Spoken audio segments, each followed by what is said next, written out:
नमस्ते, सत श्री अकाल साਰਿਆਂ ਨੂੰ। हेलो एवरीवन, बुongiorno a tutti। तो पहले स्थान पर आती है हमारी हिंदी भाषा, जिसमें कुल वर्णों की संख्या होती है 52 यानी कि 52 लेटर्स, जो कि इस प्रकार हैं: अ आ, इ ई, उ ऊ, री, ए ऐ, ओ औ। ये होते हैं स्वर, जो कि गिनती में होते हैं 11। इसके बाद आता है अंक, जिसे हम अनुस्वार या चंद्र बिंदु कहते हैं। इसके बाद आता है आह, जिसे हम विसर्ग कहते हैं।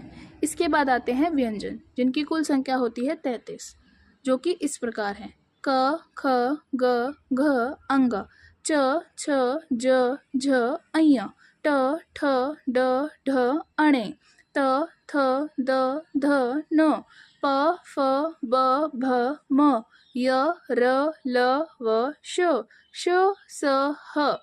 ये होते हैं हमारे व्यंजन। इसके बाद आते हैं 4 संयुक्त व्यंजन: श यानी कि श से क्षत्रिय, त्र यानी कि त्र से त्रिशूल, ज्ञ यानी कि ज्ञ से ज्ञानी, श्र यानी कि श्र से श्रमिक। और इसके बाद 2 और व्यंजन होते हैं जिनको हम द्विगुण व्यंजन कहते हैं, जो कि होते हैं ड डमरू के नीचे अगर बिंदी लगा दिया जाए तो ड़ बन जाता है, ऐसे सड़क। और ढ ढक्कन के नीचे बिंदी लगा दी जाए तो बन जाता है ढ, यानी कि पढ़, चढ़, इस प्रकार। दूजी भाषा है साडी पंजाबी भाषा, ਜਿਹਦੇ ਵਿੱਚ ਕੁੱਲ ਅੱਖਰਾਂ ਦੀ ਸੰਖਿਆ 41 ਹੁੰਦੀ ਹੈ, ਯਾਨੀ ਕਿ 41 ਲੈਟਰਸ। ਪਰ ਇਹਨੂੰ 35 ਅੱਖਰੀ ਕਿਹਾ ਜਾਂਦਾ ਹੈ ਕਿਉਂਕਿ ਇਹਦੇ ਵਿੱਚ ਮੁੱਖ ਅੱਖਰਾਂ ਦੀ ਸੰਖਿਆ 35 ਹਨ, ਜੋ ਕਿ ਇਹ ਹੁੰਦੇ ਹਨ: ਊੜਾ, ਐੜਾ, ਈੜੀ, ਸੱਸਾ, ਹਾਹਾ, ਕੱਕਾ, ਖੱਖਾ, ਗੱਗਾ, ਘੱਗਾ, ਅੰਗਾ, ਚੱਚਾ, ਛੱਛਾ, ਜੱਜਾ, ਝੱਜਾ, ਅਈਆਂ, टैंका, ठट्ठा, डड्डा, टड्डा, नाना, तत्ता, थत्था, दद्दा, तद्दा, नन्ना, पप्पा, फफ्फा, बब्बा, पब्बा, मम्मा, यैया, रारा, लल्ला, वावा, राड़ा।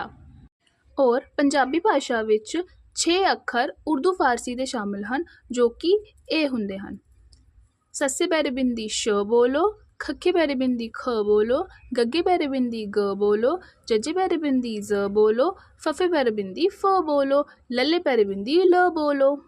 हिंदी और पंजाबी भाषा में आपस में बहुत सारी समानताएं हैं, बहुत सारे अक्षरों की बनावट मिलती है, और 3 अक्षर तो हूबहू हैं: ग, ट और ठ पंजाबी भाषा। The third one is English language and there are 26 letters in total.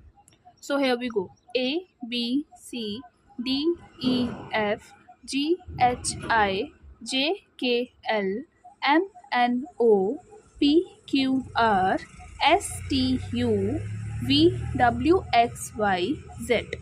And English letters are divided into 2 parts: vowels and consonants. So there are 5 vowels. These are like A, E, I, O, U, and rest means 21 are consonants. This is all about English letters. Last but not least, the Italian one. Italian language has also 26 letters like English language, and the letters look like same like English letters, but pronunciation is different. Here we pronounce A, B, C, D, A, F, G, Akka, E, Ilunga, Kappa, L, M, N, O, P, Q, R, S, T, U, Vu, Dopiavu, X, Epsilon, Zeta. And like pronunciation, here one more difference between Italian language and English language, that is, in Italian language 5 letters are considered as foreign letters. These are letters like J means Ilunga, K means Kappa, X means X, Dopiavu means W, and Epsilon means Y. And the words starting from these letters are considered as another language word, not of Italian language. This is all about Italian language letter. And in around just less than 5 minutes, you will get to know 4 languages letters with pronunciation. Thanks for watching. Like and subscribe.